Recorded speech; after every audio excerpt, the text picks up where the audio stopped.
Duško Trifunović, Lehet. Štefanija me na moru učila mađarski. More je tenger, voda je viz, jo regelt, dobro jutro, jo izokat, laku noć.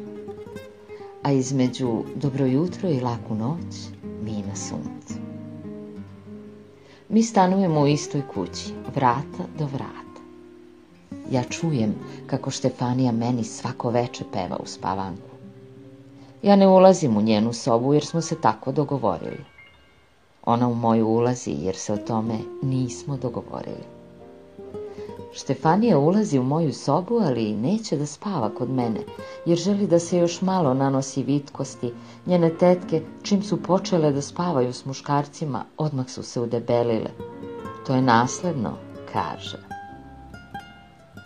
Ja sam cenio njenu vitkost, zbog toga i jesam glavni na plaži, što se družim s njom. Cenim njenu lepotu, pa se zato suzdržavam. Suzdržavam se, ali ipak svako večer pitam, mogu li večeras da dođem u tvoju sobu? Ona je odlazila i zaključavala se i otud mi pevala u spavanku. Jeli smo krupne breskve, toliko se po nama cedio sok. Pčele su nas obletale, a ja sam opet pitao, mogu li večeras, pošto je posljednji dan na moru, da uđem u njenu sobu? Rekla mi je da je to ponovo pitam, a ona će mi odgovoriti na mađarskom, pa ako budem znao šta je rekla, bit će kako ja hoću. Kleknuo sam pred nju, onako sladak od bresaka i pčela, i pitao, mogu li večeras da uđem u tvoju sobu? Lehet, kaže Štefanija, Lehet.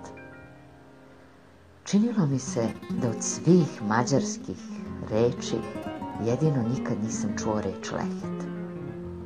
Nisam znao, ali nisam priznao da ne znam, nego sam ponavljao Lehet, Lehet, skočio u more, sprao sa sebe svu slast i dok se Štefanija ozbiljno sunčala, iskrao sam se sa plaže, otišao u svoju sobu, uzeo stvari i otputovao bez pozdrava.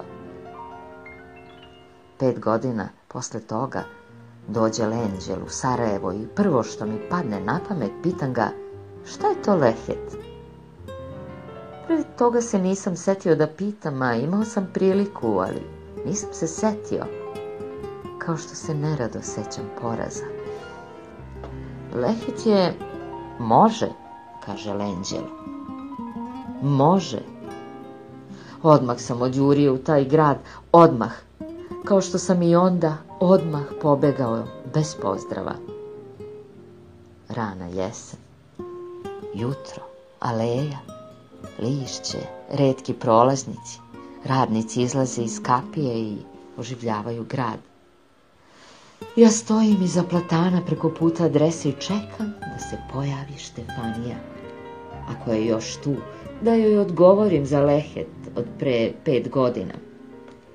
Pojavila se, isto ono lice, ona kosa. Prođe pored mene i ode u prekrasno radničko jutro, moja punačka Štefanija. Čvrsta koraka koji odzvanjaju u aleji, nešto kao Lehet, Lehet, Lehet. Isto tako oglašavao se voz kojim sam se vraćao iz jedne od svojih dragih, glupih nespretnosti u ljubavi. Može li mi se to oprostiti? Lehet.